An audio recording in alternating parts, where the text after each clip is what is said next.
Welcome to my review for The Final Destination, the confusingly titled fourth film in the franchise. Now, I'm not going to go into too much detail about the plot today. I think we all know the gist by now of what a Final Destination film consists of.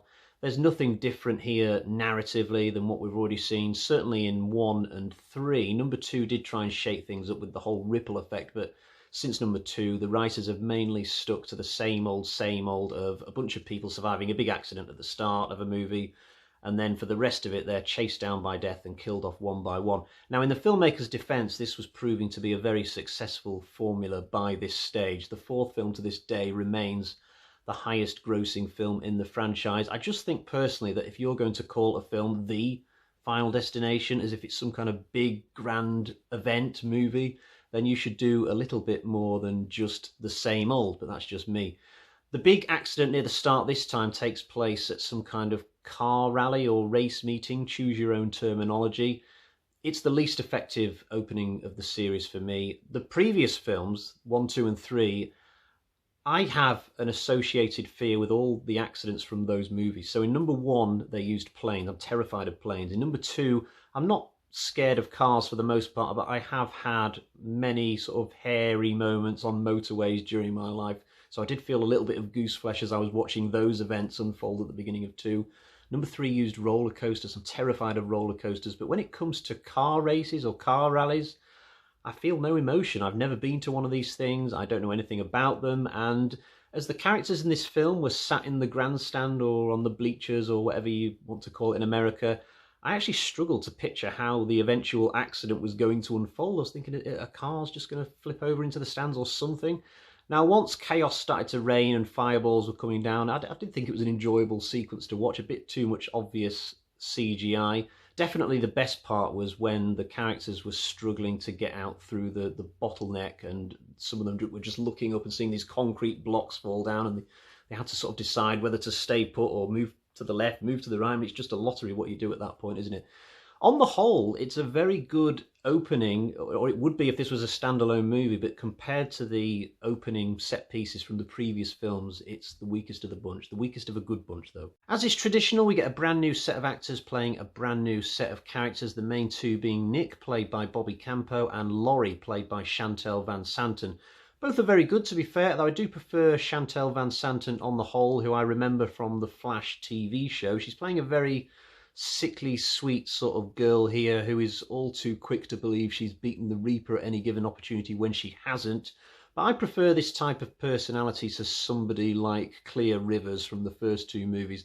There's a very obvious Easter egg to Clear Rivers in this film. So at one point, the main characters are driving past this billboard which has Clear Rivers Waters written on it, but the camera lingers so close to this sign and for so long that they literally might as well have had a picture of Ali Larter on the sign itself pointing to the writing.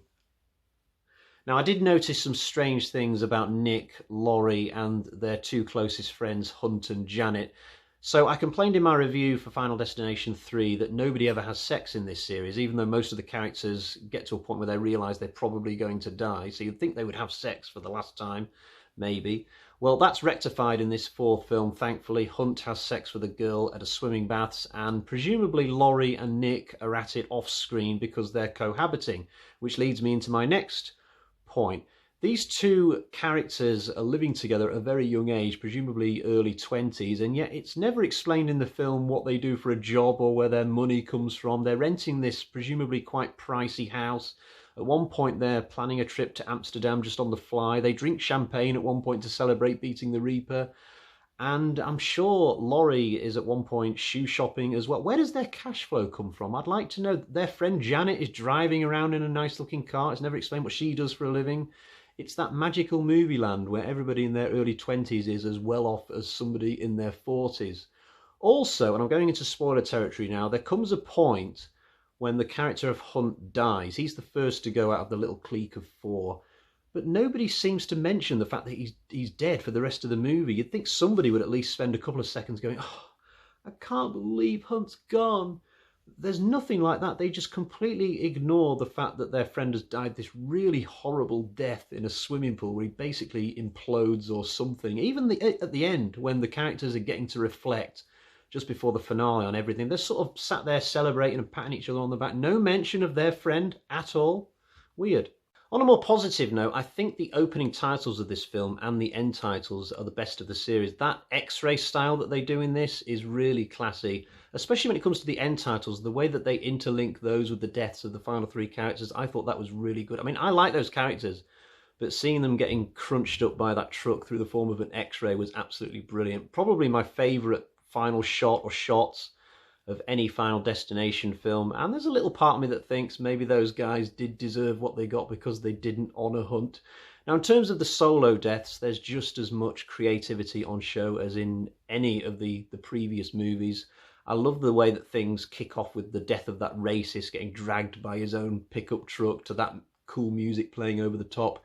Easily my favourite death of all, though, is one that doesn't even turn out to be canon. So there's a part where Laurie gets dragged into this machinery of a travelator, you know, like you see at a shopping mall, and it's one of the best bits of human carnage I've seen in a movie in quite some time. Actually, I wouldn't have minded if that had turned out to have been Laurie's real death. I can wish that. It's a movie, okay? The cinema set piece that leads to that scene is a brilliant way for the film to sort of end or almost end. I can't think of any better sequence from the closing stages of one of these films, apart from maybe the whole train setup from number 3. And when I think of the car rally and the cinema scene, I almost wish that they'd have traded places and would have kicked off with the cinema, because when I think of all the characters at the beginning of this movie sat around about to watch a movie, possibly something meta, and then things go wrong and the ceiling starts collapsing around them, that would be a really frightening situation to be in, because cinemas are dark, they're quite cramped if you all try and leave at the same time, so I think that could have been really good. Sadly, there's no Tony Todd this time around. I don't know if that's because he was busy when this was being made, or whether they just didn't want to pay him another check, and I can't imagine he would charge that much just to do one scene. I get that you can't have too many different sets of characters just happening to turn up at Tony Todd's mortuary, but there's a scene in this I think would have been perfect for him. I refer again to the finale and the cafe. So there's a moment where our heroes are ordering an expensive looking coffee with their never-ending money supply, and a beggar comes up to them, says something really odd, which our heroes just shrug their shoulders to and go and sit down.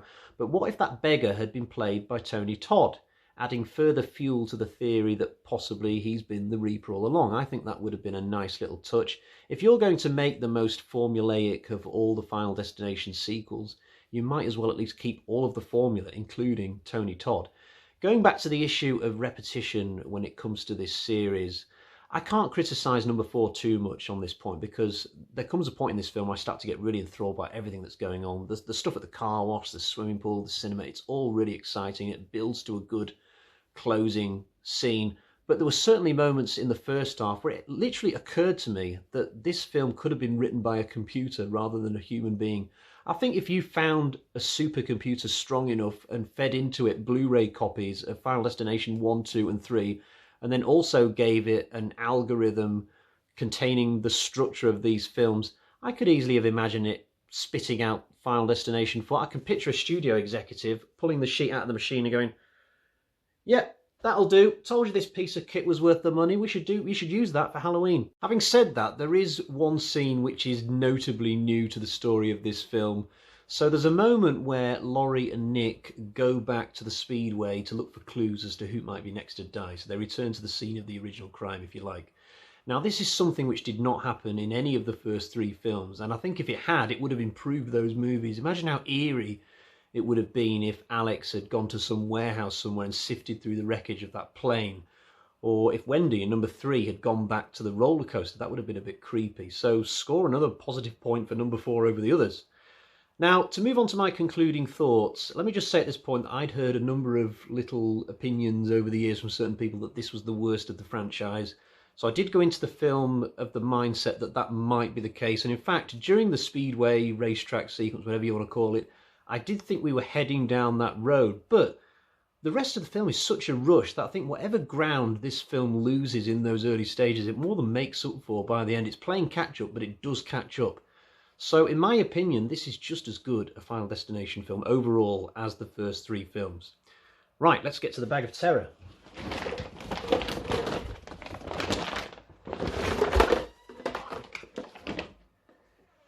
So we've got 1, 2, 3 bloody axes out of 5. I can't quite go into the higher scores here. Again, I say this every time I review one of these films.